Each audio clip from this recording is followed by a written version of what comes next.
Assalamualaikum warahmatullahi wabarakatuh. Salam sejahtera bagi kita semua. Jumpa lagi dengan saya di channel IPS kelas 9. Semoga kita semua selalu sehat dan selalu dalam lindungan Tuhan Yang Maha Esa.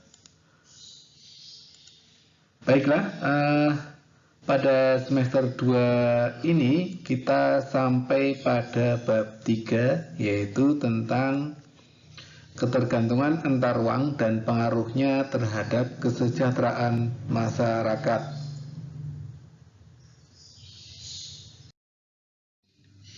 Pembahasan awal dari bab ini adalah tentang perdagangan internasional.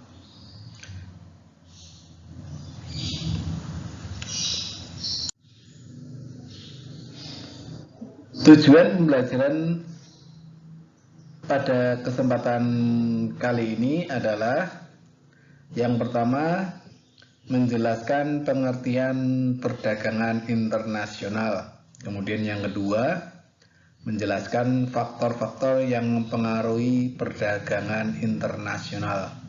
Yang ketiga adalah menjelaskan manfaat perdagangan internasional. Dan yang keempat adalah menjelaskan hambatan perdagangan internasional. Ya, coba anak-anak perhatikan gambar berikut ini. Apa yang sedang dilakukan pada ilustrasi gambar tersebut? Ya, betul. Gambar tersebut menjelaskan bahwa di pelabuhan itu sedang terjadi kegiatan menurunkan barang yang berasal dari negara lain. Kegiatan tersebut merupakan salah satu kegiatan perdagangan internasional. Lalu, apa yang dimaksud dengan perdagangan internasional?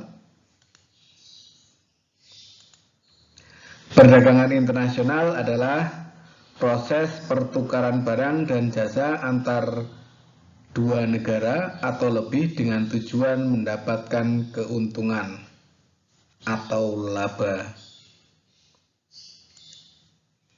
Mengapa terjadi perdagangan internasional?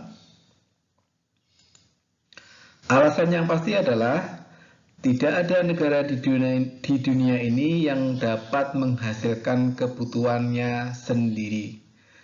Jadi, di sini adalah antar negara saling tergantung dengan negara yang lainnya. Pada dasarnya, perdagangan internasional muncul dilatar belakangi oleh karena kemampuan menghasilkan barang antara negara yang satu dengan negara yang lain itu berbeda. Perbedaan inilah yang mendorong terjadinya perdagangan internasional. Faktor yang mendorong terjadinya perdagangan internasional antara lain adalah sebagai berikut. Yang pertama, perbedaan sumber daya alam yang dimiliki oleh setiap negara. Jadi, perbedaan sumber daya alam inilah yang kemudian antar negara saling membutuhkan. Kemudian yang kedua, itu perbedaan tingkat kualitas sumber daya manusia. Jadi perbedaan sumber daya manusia juga menjadi faktor yang mendorong terjadinya perdagangan internasional. Yang ketiga adalah perbedaan ilmu pengetahuan dan teknologi. Ini jelas karena di negara-negara berkembang pasti akan membutuhkan negara-negara yang mempunyai teknologi lebih maju. Perbedaan suatu budaya bangsa. Kemudian yang terakhir adalah perbedaan harga barang, perbedaan upah, biaya produksi, dan perbedaan selera. Itulah faktor-faktor yang mendorong terjadinya perdagangan internasional. Setiap perdagangan bertujuan untuk mencari keuntungan.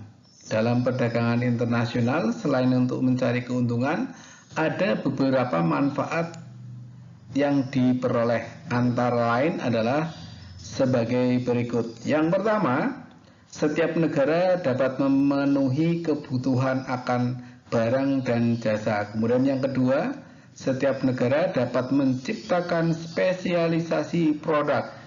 Kemudian yang ketiga, setiap negara mendapatkan barang dengan mudah dan harga murah.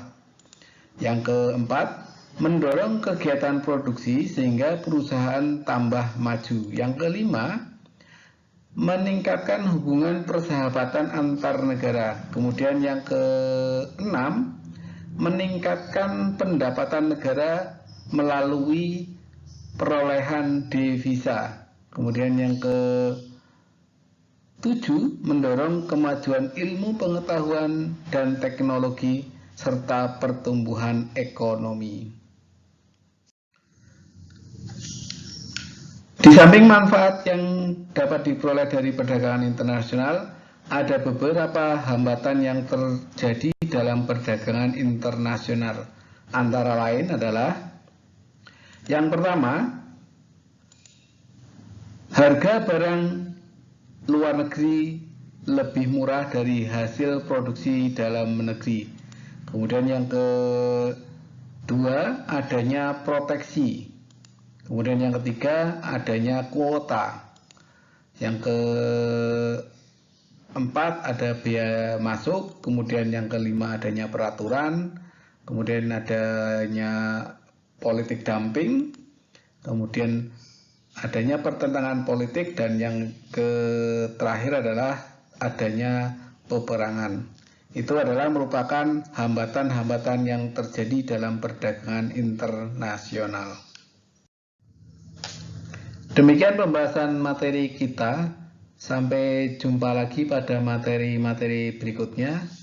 Jangan lupa lindungi diri Anda, keluarga, saudara, dan teman Anda dari penularan COVID-19. Semoga kita selalu dalam lindungan Tuhan Yang Maha Esa. Terima kasih atas perhatiannya. Wassalamualaikum warahmatullahi wabarakatuh.